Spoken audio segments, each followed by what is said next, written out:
Hello everybody, welcome to a new video, JMSpeedshop. So today we start on getting the engine back together, crankshaft in, pistons, and we see from there. So if you're new to the channel, M113 V8 from a Mercedes, getting a turbo and some upgrades, and it's going to be in an S124 station wagon. Have a look in the right corner for you. You see my logo, you can click on it, see all the other videos of my page, and don't forget to subscribe. Also have a look on my website, JMSpeedshop.com. The link is over here. So I will put the camera on a stand and then we go from there. So let's go.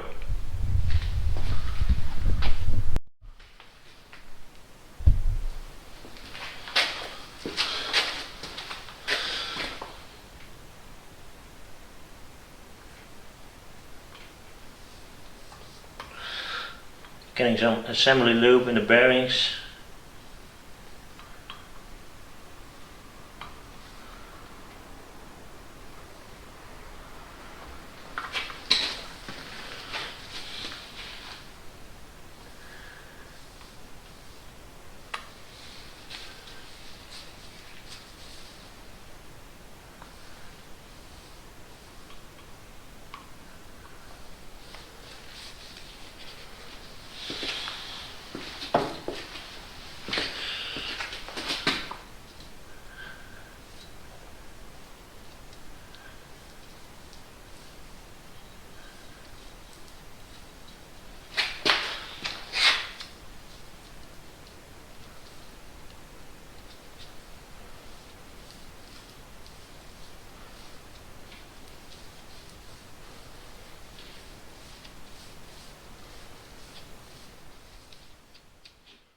So I just have blown through all the holes in the crankshaft. The holes in the block are all clean. Also blown through with air, so you're sure there's no dirt in it.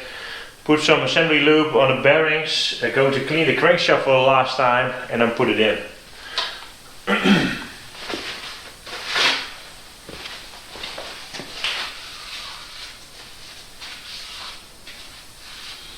Going to put a little bit of assembly lube on the place where the thrust bearing is going to be.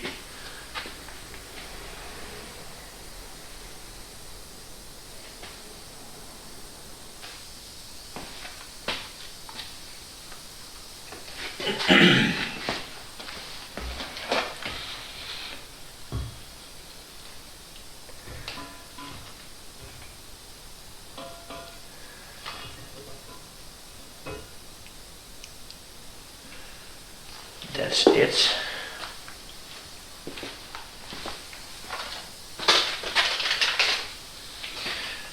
Now we have the thrust bearings, two sides. This is the bottom side, and the top side has a clip that will fit in the lower main cap.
So now we'll put all the main caps on and put then all the bolts in. Bolts need to be oiled, just for regular oil.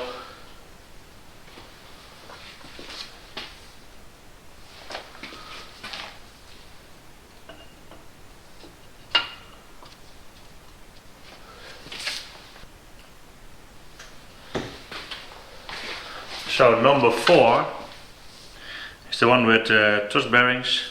They fit in like this.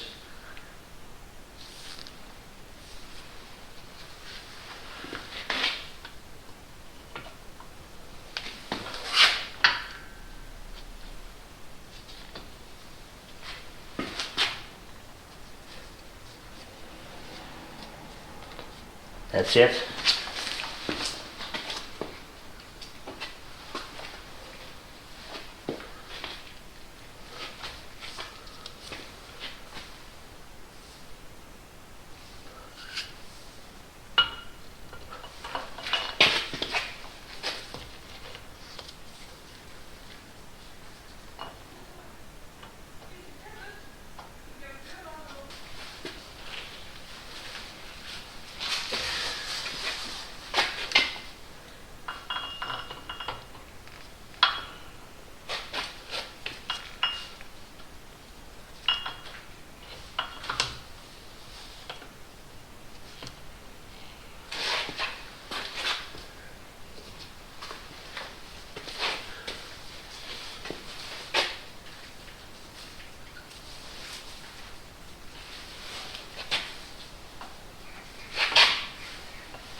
So the caps are all in. I also put the bolts in, but yeah, the camera was off. But yeah, it's now on again. I put assembly lube in the top side of the bearing before I put the crankshaft in. Then on top of the journal I put some assembly lube on. Put the caps on there. Put the bolts in just by hand. So didn't torque anything. Now you got this document that tells you how to torque it. I hope it's a little bit visible. But you have to use this diagram. So you start in the middle and then you work your way out. And you can also see the bearing numbers 1, 2, 3, 4 and 5, and number 4 is one with the thrust bearing. So this is how it's now all mounted in there. The torque values, the only bolts that I need to put in is the 6 bolts for my the side bolts for the 3 main caps. If you have a compressor engine, you have also on number 5 and number 1 you have those extra bolts. On a non-aspirated engine, non-AMG, you have only the 3 middle caps that have those extra bolts on the side. And then you have this torque sequence. It's for the M8 20 90 degrees. From the side ones is stage 1 30 Newton meters, and for the M10, that's the biggest one in the middle. These ones are M10. So this M10, M8, and the side bolts are also M8. You got 3 sections. This changed in the past. In the past there was not a stage with 5 Newton meters from the M10 bolt. So why did they change it? I have no idea. But they changed it in 2004 or something. I heard from somebody. So this is how we're going to do it. So I think this video will be a little bit faster with the music than I need, because otherwise it takes very long and I need to get my attention to it, that everything goes okay. So let's start.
So crankshaft was in, all bolts are torqued to the right level, also the side bolts. So according to the specification, one thing you need to mention is that there is a 15 looking twice in there. You have 13, 14, 15, 16, and this looks like a 15, so have a look good at the diagram when you're doing this. Torque values. Stage 1 I took 20 Newton meters. Our first 5 Newton meters, of course.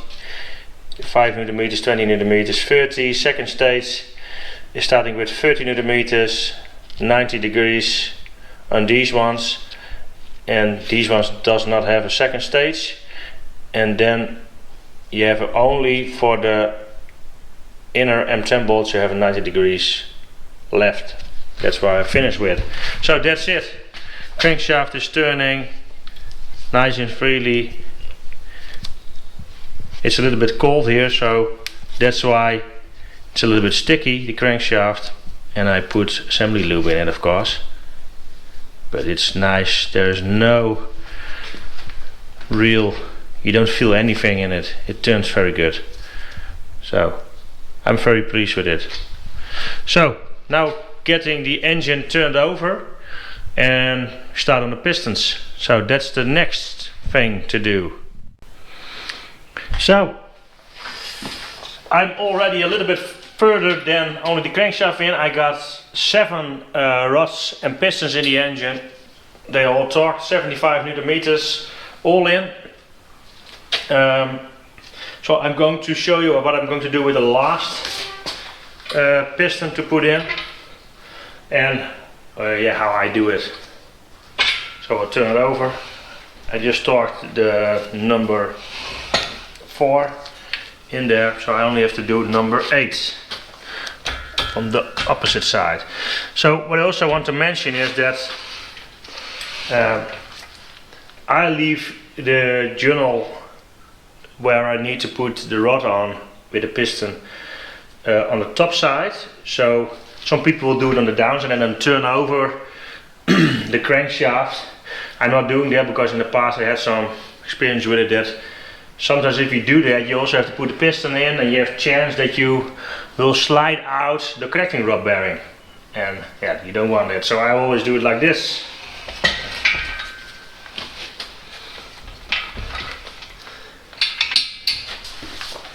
So I'm going to oil the bore. Get some film in it because it is completely dry.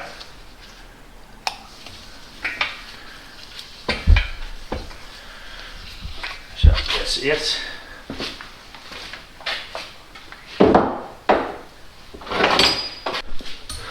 So number 8. So I'm using this tool to put the rings in the grooves, and then put it in. I don't have that special tool that a lot of engine builders maybe have. I don't have that. I only use this universal part. So first take the cap off. You will normally lubricate the bolts. I already have done that because I measured the bearings already. So it has been assembled before, so it's still, the grease is still all on there, so I'm not going to grease it again. It will only make a mess and it's not needed. So put assembly lube a little bit in here. So I put the bearings dry in the rods. There are people that also doing oil or anything else underneath the rods. I'm not doing that. I cleaned them before and place them dry in there. There are several opinions about doing that or doing it not. I just don't do it.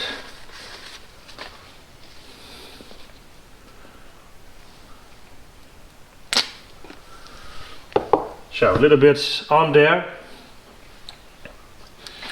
Then oil the piston and the rings. Try to get as much as oil in the scraper ring as possible.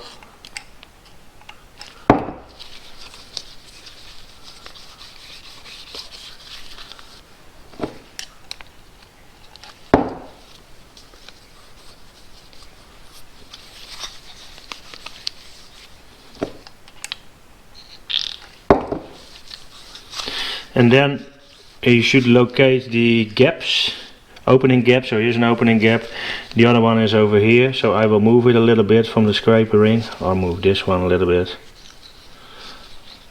like on a 20 degrees apart from each other. Then the bottom one of this ring, look, is over here, so this one is over here, so I will put this one also 120 degrees, and I will put this one also 120 degrees difference.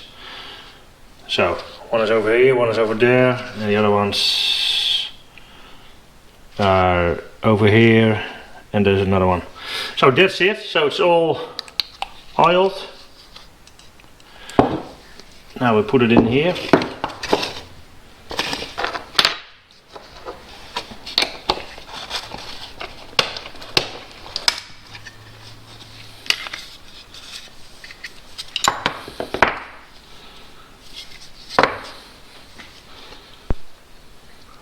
Bigger.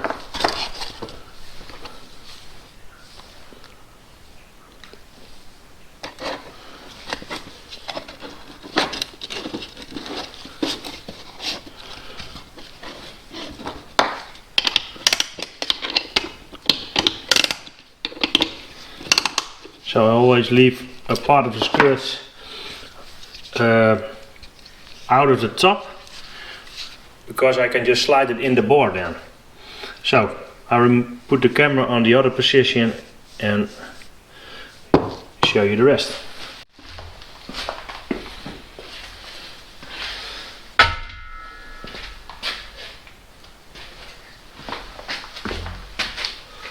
So arrow for driving position, that's that way. So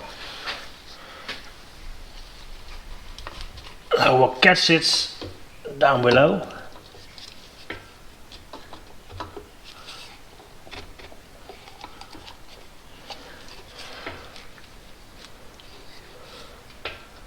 So this is it. Now tap it.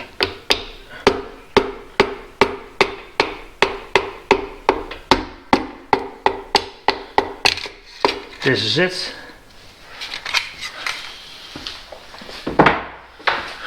Now we'll push it down so it's in on the journal.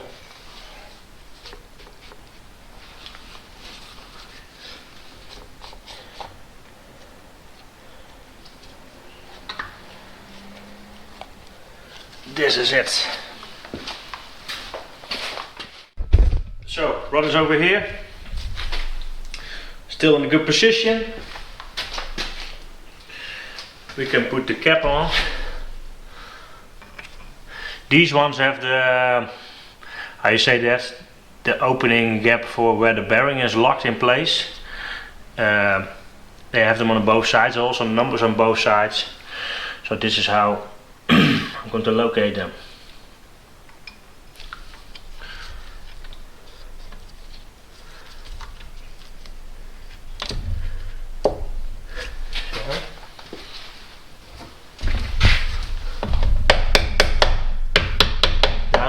Pins in these rods, so I tap them a little bit so I didn't go up. Then we put the bolts on, already greased, so if you have them not greased, do that then. Also the point where it's touching the surface.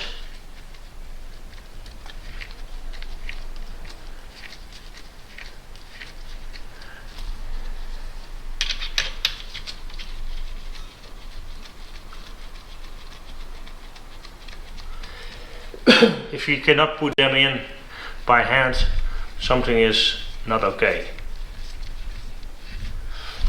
Okay.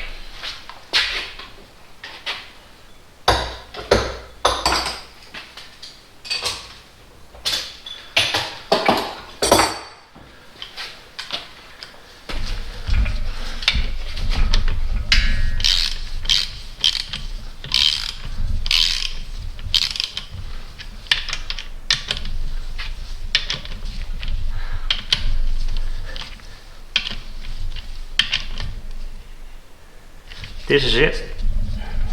So now we're going to torque them. So these need to be torqued down to 75 Newton meters. I do it in 3 steps, start with 30 and then 55 and then 75.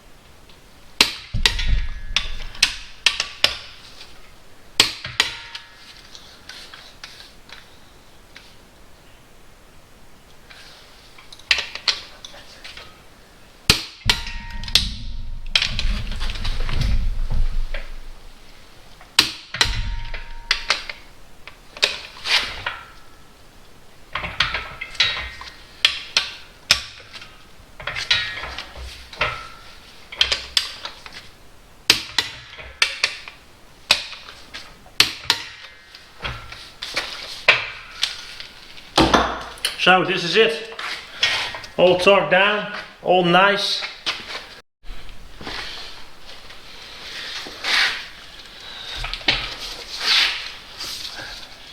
Turning all nice, very good.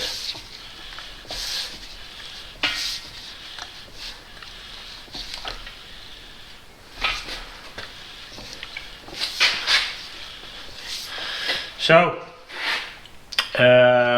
I also had a look already if these rods will not touch the oil sprayers, so I'll put the piston down at a close point so you can see that it is pretty close. I think we can see it over here. So all nice, fitment is pretty good. You can see the oil sprayers over there, You cannot really see it pretty good, but I think I looked at the first one that I put in, that you have like 2 millimeters, 3 millimeters space.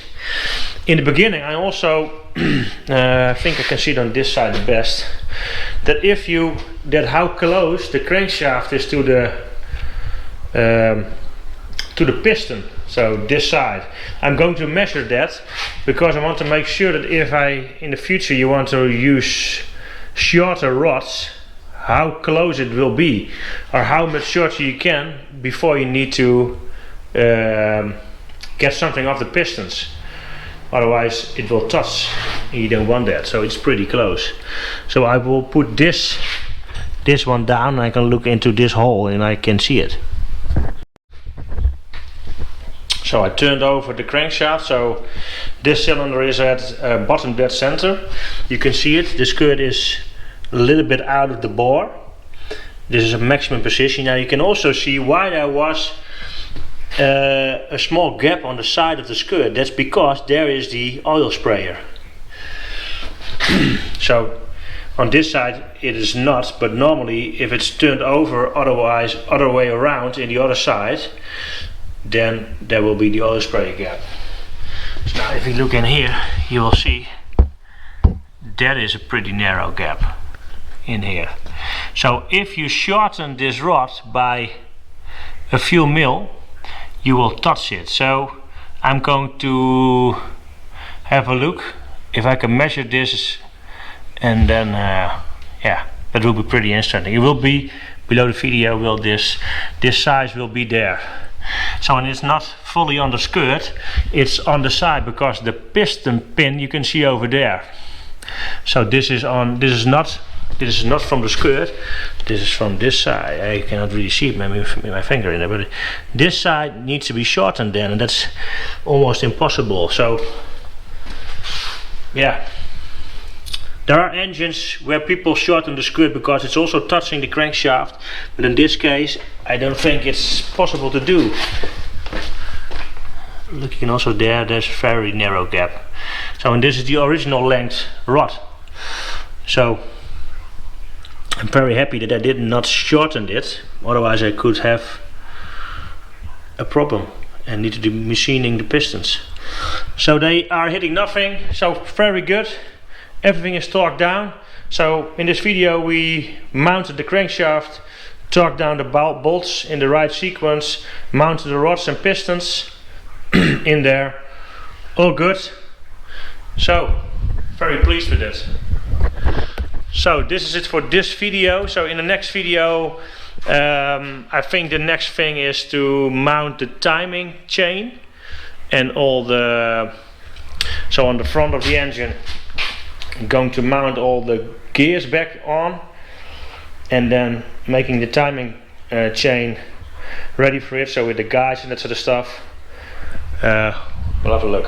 I think that's the first thing to do, because it needs to go, it needs to be on there before you put the head on. Otherwise that's the way to do it. So also the back cover can go on, all that sort of stuff. I can also put the flywheel back and that sort of things. So we will see. You see in the next video what we will mount then. Also oil pump and that sort of stuff can go back on.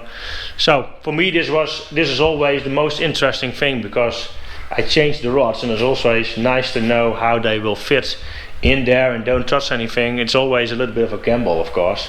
I know that you can see how much space you have in between the piston and the side of the crankshaft. Is just very narrow. So thanks for watching. If you got any questions about this subject, have a look below the video on my website, JMSpeedshop.com. A link is over here. If you still have questions, don't hesitate to ask, and put a thumbs up for the video. And thanks for watching, and see you for the next one. Bye bye.